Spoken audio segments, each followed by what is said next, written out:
And it is very normal that Iran and Pakistan are friendly and neighborly countries which are enjoying deep strategic relations. And in our meeting today, we emphasized on the continuation of such deep strategic relations.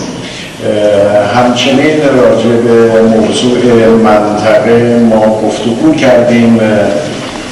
منطقه خاورمیانه و به ویژه منطقه خلیج فارس و دریای عمان منطقه بسیار حساسی برای جهان و برای منطقه ما هست و ما راجع به استقرار ثبات بیشتر و صلح در این منطقه با هم بحث و گفتگو کردیم. We also discussed and reviewed recent developments related to the Middle East region and particularly to the Persian Gulf and the Sea of Oman, as we believe that Persian Gulf and the Sea of Oman are very critical regions for the world and the whole region, and we also emphasized on the strengthening of stability, more peace and data in the region. ما با آقای نخست وزیر نگرانی‌مون رو نسبت به حوادثی که نسبت به نفتکش‌ها رخ میده، به ویژه نسبت به نفتکش ایرانی در دریای سرخ در روز جمعه بیان کردیم. And also I conveyed our worries and concerns with regards to the developments of the oil tankers, and particularly the Iranian oil tanker which was attacked in the Red Sea on Friday. سرنخ‌هایی که در این زمینه در اختیار ما هست برای آقای نخست وزیر بیان کردیم و گفتیم که ما این تحقیقات رو تا رسیدن به نتیجه نهایی و روشن شدن عامل حمله موشکی به کشتیمون ادامه خواهیم داد.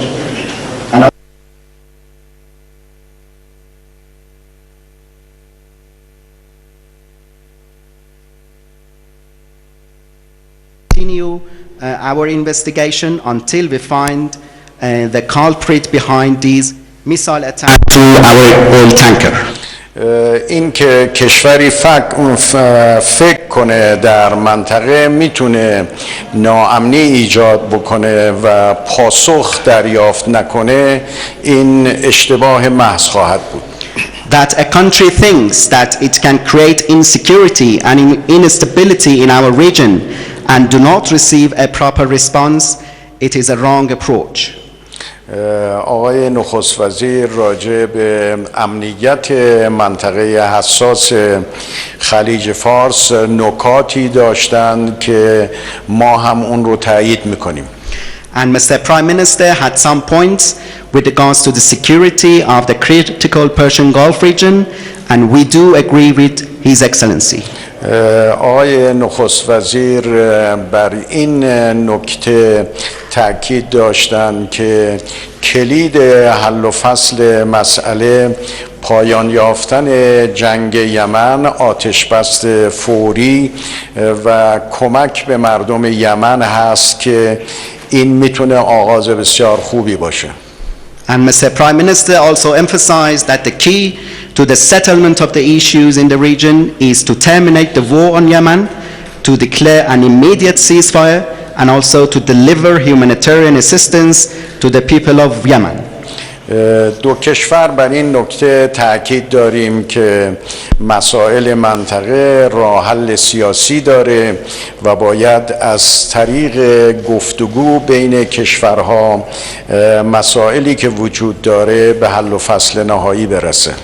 And this could be the beginning of more developments in the region, and our two countries emphasized that the regional issues could be only resolved through political means and through dialogue.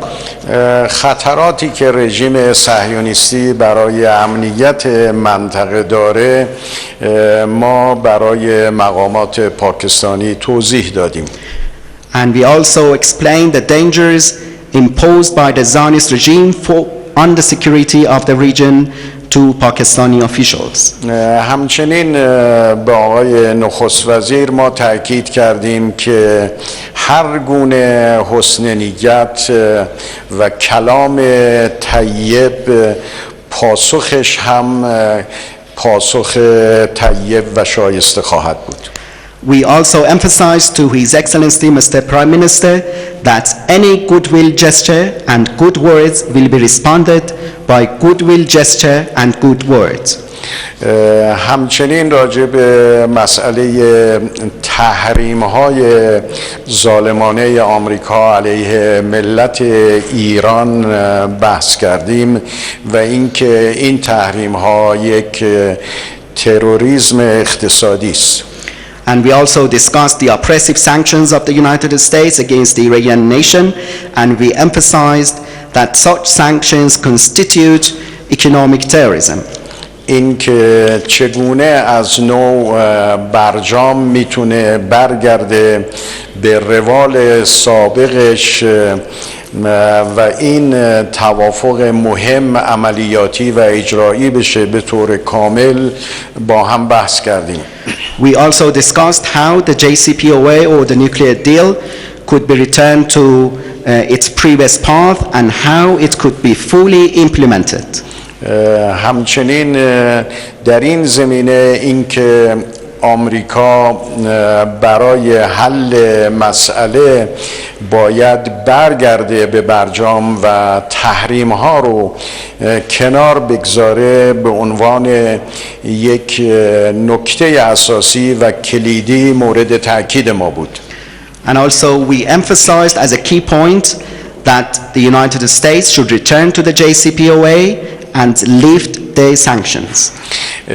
من از آقای نخست وزیر به خاطر سفرشون به ایران تشکر میکنم و مباحثی که امروز ما با هم گفتگو کردیم مباحث بسیار مهمی رو برای منطقه و روابط جهانی میدونم. And also once again I would like to appreciate Mr. Prime Minister for visiting my country. And in our meeting we discussed a variety of issues which we consider as very significant for our region and the whole globe. ما با آقای نخست وزیر گفتیم که حسن نیتی که ایشون برای مسائل منطقه دارند ما با چهره گشاده با این تلاش ایشون همیشه مواجه خواهیم بود و ایشون رو یاری میکنیم برای اینکه صلح و ثبات کامل به منطقه حساس ما برگرده. And I told Mr. Prime Minister that we openly welcome any goodwill gesture by Pakistan for providing more peace and stability for the whole region, and we are ready to assist Pakistan for providing full peace and stability for the whole region. یک بار دیگر به آقای نخست وزیر و هیئت همراهشون برای دیدار از تهران تشکر و سپاسگزاری میکنم و امیدوارم این سفر به خیر و منفعت دو کشور و منطقه باشه. And once again, I would like to appreciate the Honorable Prime Minister and his accompanying delegates for coming to visit us in Iran, and I hope that this visit could have proper benefits and outcomes for the two countries, the whole region, and the world. Thank you, Mr. President. Bismillah ar-Rahman ar-Rahim. Can I first say that this is my third meeting with you, Mr. President. First was one in April, then I met you in New York, for a brief while in Bishkek, and now this meeting. We discussed bilateral relationship, trade, how we can help each other. We have very strong old ties between Iran and Pakistan. Pakistan still remembers how Iran stood with us in 1965 when Pakistan was facing hostilities. تشکر میکنم جناب آقای رئیس جمهور. در ابتدا مایلم اعلام بکنم که این در واقع سومین جلسه مبسوطی هست که بنده با شما برگزار کردم. اولینش در آوریل 2019 بود، دومیش در نیویورک و یک جلسه کوتاهی هم در بیشکک داشتیم. ما امروز در صحبت‌های خوب در خصوص مناسبات دو جانبه، تجارت دو جانبه و همچنین کمک به یکدیگر صحبت کردیم، چرا که ایران و پاکستان روابط دیرینه و عمیقی رو دارند و پاکستان هنوز کمک‌هایی رو که ایران در سال 1965 در قبال پاکستان کرد و در اون جنگ به پاکستان کمک کرد رو از یاد نبردیم. Mr. President, I especially want to thank Iran, the government of Iran, for supporting the people of Kashmir. As we all know, 8 million Kashmiris have been put under curfew for over 2 months, and I really want to thank Iran the way it spoke out for this big humanitarian disaster that is unfolding in India. So I want to thank you. و به ویژه جناب آقای رئیس جمهور تمایل دارم که تشکر بکنم از دولت ایران به خاطر حمایت‌هایی که از مردم کشمیر نشون داده، چرا که 8 میلیون کشمیری طی 2 ماه گذشته در محاصره قرار داشتند و این جانب تشکر می‌کنم از موضعی که ایران در خصوص این فاجعه انسانی در هند اتخاذ کرده. Mr. President, the main reason I came over with my delegation was that we do not want a conflict in this region. Pakistan suffered 70,000 casualties in the last 15 years in the war on terror. Afghanistan is still suffering, people of Afghanistan, Syria, terrible devastation taking place there. So we do not want another conflict in this part of the world. جناب آقای رئیس، دلیل اصلی سفر من و هیئت همراه به کشور شما این بود که ما نمیخواهیم که درگیری جدیدی در این منطقه بروز پیدا بکنه، چرا که پاکستان طی 15 سال گذشته از این درگیری رنج برده و 70,000 تلفات رو ما در جنگ علیه تروریسم دادیم و همچنین مردم افغانستان و مردم سوریه هنوز از تبعات تروریسم رنج میبرند. بنابراین ما نمیخواهیم که شاهد یک درگیری دیگری در منطقه باشیم. Mr. President, we have Iran as our neighbor. Ties with Iran go a long way back. Saudi Arabia has been one of our closest friends. Saudi Arabia has helped us when we have needed, when we have been in need. And so the reason for this trip, that we do not want a conflict between Saudi Arabia and Iran. We recognize that it's a complex issue. We recognize that. But we feel that this can be resolved through dialogue. But what should never happen is a war between Saudi Arabia and Iran, because this will not just affect this whole region. Our 2 brotherly countries will be affected, but this will cause poverty in the world. Oil prices will go up. Countries which should be spending money on their human beings will end up spending money on buying expensive oil. So it will create poverty. So not just from Pakistan point of view, from all developing countries' point of view, that whatever it takes, we must never allow this conflict to take place, because we know, Mr. President, there is a vested interest that wants this conflict to take place. جناب آقای رئیس جمهور، ایران همسایه ما بوده و در مواقع سخت از ما حمایت کرده. عربستان هم یکی از دوستان نزدیک ماست که در زمان نیاز ما به ما کمک کرد. بنابراین دلیل این سفر ما این هست که ما نمیخوایم هیچ گونه درگیری بین ایران و عربستان اتفاق بیفته. این یک موضوع پیچیده هست، اما احساس میکنیم که این موضوع پیچیده رو میتوان از طریق دیالوگ و مذاکره حل کرد. ما معتقد هستیم که هیچ جنگی نباید اتفاق بیفته بین این دو کشور، چرا که نه تنها بر بین این دو کشور برادر اختلاف به وجود میاد، بلکه تأثیر میگذاره بر کل منطقه و باعث گسترش فقر میشه، چرا که قیمت نفت بسیار افزایش پیدا میکنه و کشورهایی که میبایست پولهای خود رو در خصوص توسعه انسانی هزینه بکنند برای خرید نفت گران هزینه خواهند کرد و بنابراین از نقطه نظر پاکستان و همه کشورهای در حال توسعه هیچ گونه جنگی بین ایران و عربستان نباید اتفاق بیفته، چرا که معتقدیم این به نفع کشورهای ثالث خواهد بود.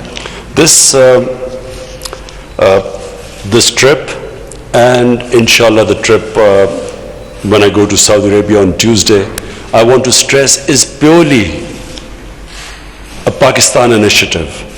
It's an initiative taken by us. We haven't been asked by anyone to do this. It is our initiative, and I repeat, because it is imperative that we do not allow a conflict to take place, because, and I again repeat, there's a vested interest that wants this to happen. And so I've been very encouraged talking to you, Mr. President. I feel encouraged, and I go in a very positive frame of mind to Saudi Arabia, and we will act, I repeat, as a facilitator, not a mediator, a facilitator. We would like to facilitate talks, as you mentioned during our conversation. In the past, Pakistan has hosted Saudi Arabia and Iran in Islamabad in the past to iron out your differences, and so we are again willing to do the same thing. We again want to facilitate our two brotherly countries to iron out your differences, and I repeat again, it's complicated, it's complex, but I feel it's possible to resolve these differences. این سفر و انشالله سفری که من روز سه‌شنبه به عربستان خواهم داشت سفر مفیدی خواهد بود و در این سفر هم من تاکید خواهم کرد بر ابتکار پاکستان. تاکید میکنم که این ابتکار پاکستان هست، هیچ کس و هیچ طرفی از ما نخواسته و این ابتکار خود ما هست، چرا که همونطور که گفتم هر گونه درگیری بین ایران و عربستان تبعات منفی رو برای منطقه داره و همچنین باعث منفعت طلبی کشورهای ثالث میشه.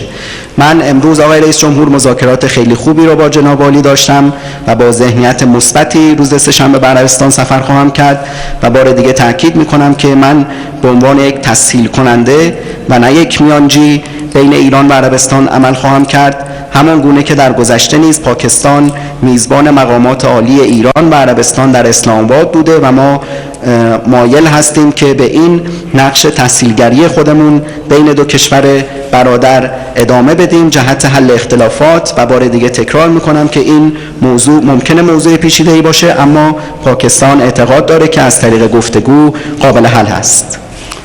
And finally, Mr. President, when we were in New York, President Trump spoke to me and he wanted to facilitate some sort of a dialogue between Iran and the United States. We discussed things in details. I know again there are difficulties involved, but again we will whatever we can do to facilitate this dialogue so that the sanctions are lifted and a nuclear deal is signed between the two countries. Again, whatever we can do, we will happy to facilitate, but we discussed in details the issues involved, and we recognize that Iran has certain issues about it. So this is an ongoing process, and if we can help, we will be willing to facilitate in the future. و در نهایت هم بعد از سفر نیویورک و در سفر نیویورک من با آقای ترامپ صحبت کردم و ایشون از من درخواست کرد که تسهیل کننده دیالوگی بین ایران و ایالات متحده باشم که ما امروز جزئیاتی رو در این خصوص مورد بحث قرار دادیم. باز هم ما میدونیم که سختی هایی در این حوزه وجود داره، اما از هیچ تلاشی دریغ نمی کنیم که تحریم ها علیه ایران لغو بشه و برجام دوباره توسط تمامی اعضای اون امضا بشه. ما در جلسه امروز جزئیات رو مورد مرور قرار دادیم. ایران موضوعات و ملاحظاتی رو داره و ما علاقمند هستیم که به این نقش خودمون به عنوان تسهیل کننده ادامه بدیم. And thank you very much, Mr. President, and I look forward to meeting His Eminence Ayatollah Khamenei. تشکر میکنم جناب آقای رئیس جمهور و ما منتظر دیدار حضرت آقای آیت الله خامنه ای هستیم.